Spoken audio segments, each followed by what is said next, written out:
YouTube, Facebook, Twitter, Tumblr, it's your boy. And I'm sick. Man, I messed around and caught a cold from somewhere. I don't know, man. But I promised y'all a throwback, and I'm going to give y'all a throwback.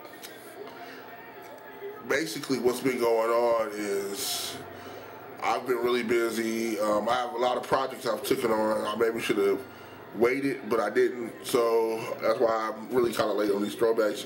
Plus, as you can see, like I said, I got a new camera, so we can do things right, you know, so I can step my game up a little bit. So, but anyway, on to the throwback. Traceylee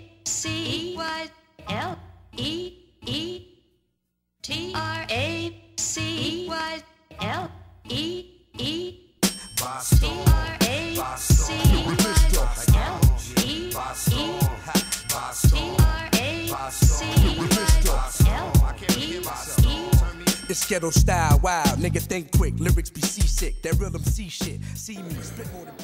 In 1996, there was a lot of music coming out. Hip hop was changing. You know, it was going from the ruggedness to the shiny suit era. Hadn't quite got there, but it was on its way. You know, player brims and suits and Versace swag was taking over the game. At the same time, a lot of things were going on.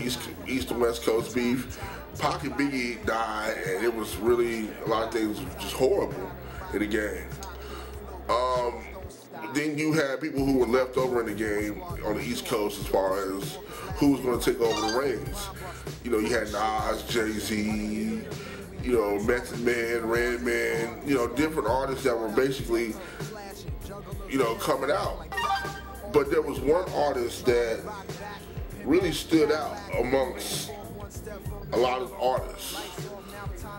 But thanks to politics and people standing for what they believe in, I guess he didn't make it. To me, it's marketing, because all the commercials I saw on BET and MTV for Puffy and all those other artists, I felt like he should have been fitted in somewhere. But anyway, you want to know who I'm talking about? I'm talking about Tracey Lee, baby. Tracey Lee. This is my dude right here. I mean, this album, man, I can't even express words for y'all. It's called Many Facez. You know what I'm saying? I've never went in this depth into a review before. Normally I just show you the CD and then we'll just talk about it for a little bit, whatever. But this CD, look how innovative it is, man. That's innovative. Look, no one was doing this at the time. My man had the way it was folded out. That's dope. And basically, each one of these represents a persona of his.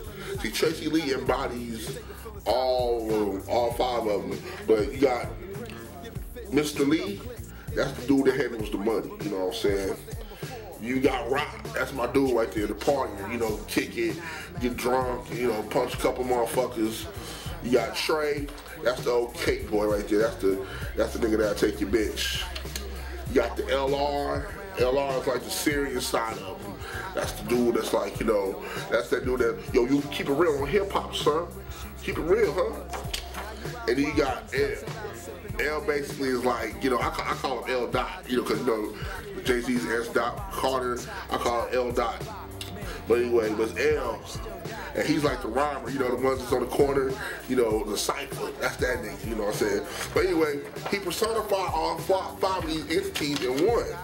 And homie, and he showed it in each one of these songs. It wasn't like it was just some gimmick. This dude really could change the flow up. He had a hit single called The Theme. And basically, there was no reason why that song should have failed. There was no reason why that, you know, people shouldn't have caught on, but I think it was more or less marketing, and people invested attention to him because he was on Universal Boss Storm. And let's face it, no disrespect to Mark Pitts, but he's better working with Changing Faces and R&B acts. I mean, I don't think he should have really touched Tracey Lee. I think Tracey Lee should have been on Def Jam or one of those labels. I mean, you know, he shouldn't have been on there. But anyway, the song, you know, his singles, like I said, was The Theme.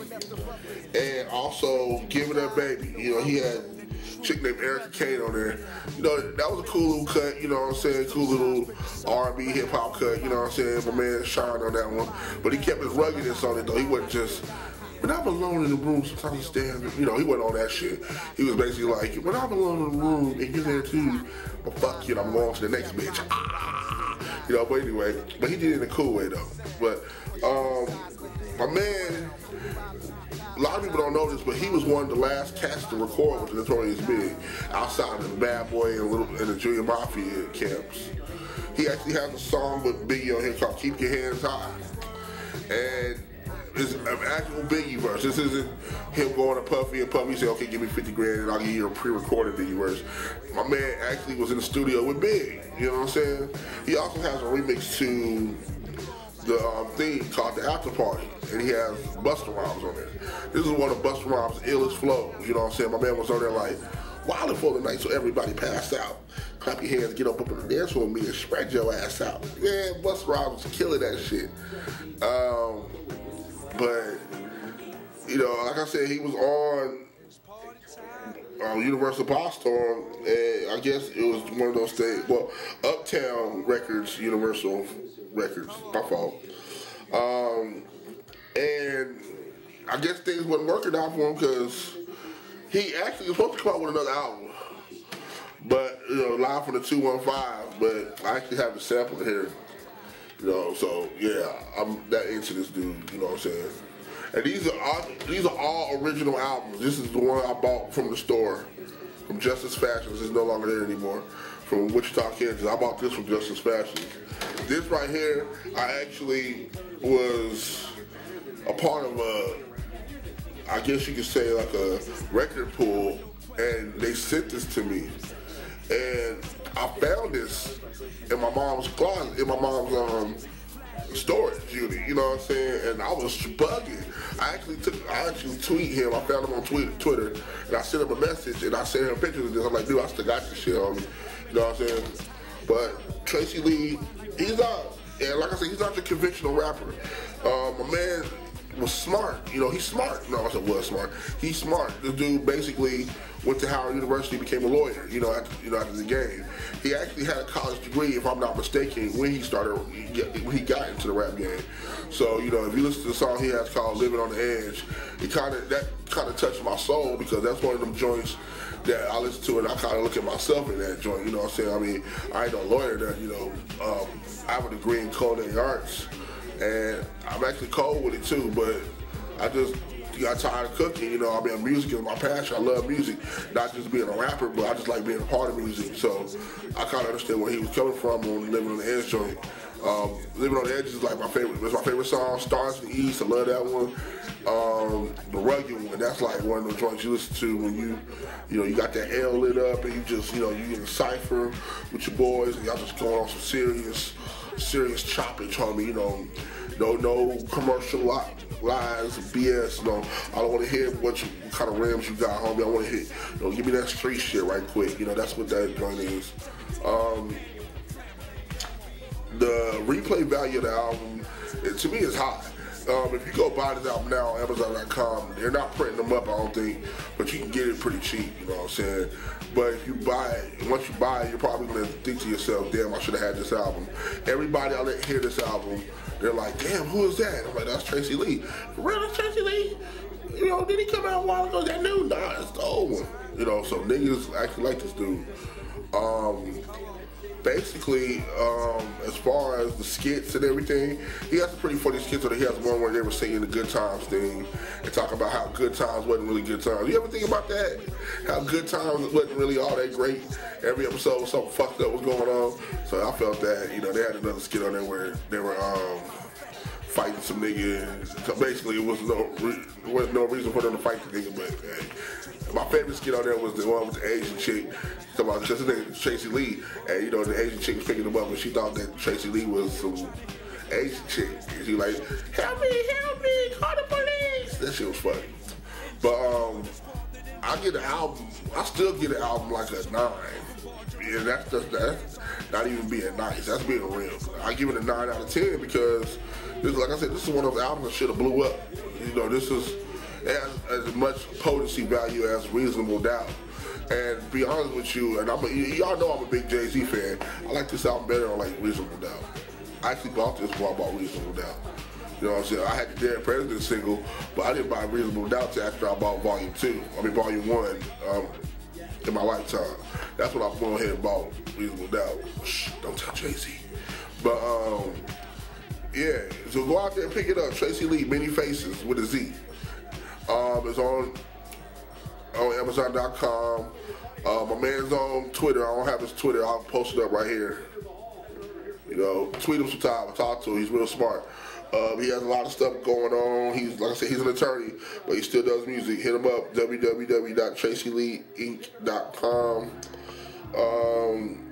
And you could just experience this. Go on YouTube, Google YouTube the video, the theme. YouTube the after party, YouTube Give It Up Baby. These are some good songs, homie, you know what I'm saying? And another thing about Tracey Lee, when I was younger, and I started rapping, I used to try to rap like Tracey Lee. You know, he has a slur in his voice. So if you listen to Many Facez, you can hear the slur. You know, he'd be like, yo, Tracey Lee, Many Facez. You know, like that, and I was trying to do that. I actually changed my rap name to Big Head and Mises, so I can say that, so I can be rapping, so I can try to rap like that. But I ended up changing that shit, But anyway, Tracey Lee's a huge influence on me, dog. He's one of them cats that I felt like, wow. I mean, between him and Craig Mack, those two dudes are like my favorite dudes. If I ever had it where I could sign both of them, I'd sign both of them to a label. If I had the money, I mean, for real. And I wouldn't even worry about making too much money off of it, because it's like, it's just times when you just need people on labels for the music. That's what's wrong with the game today. We don't have enough artists out there that are just doing the music and, being artists. Everybody wants to make money. So I know the game is made to make money, but sometimes you got to keep some integrity in the game. So, but anyway, Tracey Lee, Many Facez, Slept on Throwback. It's your boy. Hit me up on Twitter, Facebook, Tumblr, YouTube. Make sure you subscribe. I'm about to get laid out of this bed. I'm sick. I was gonna do 2 videos tonight, but I'm gonna do 2.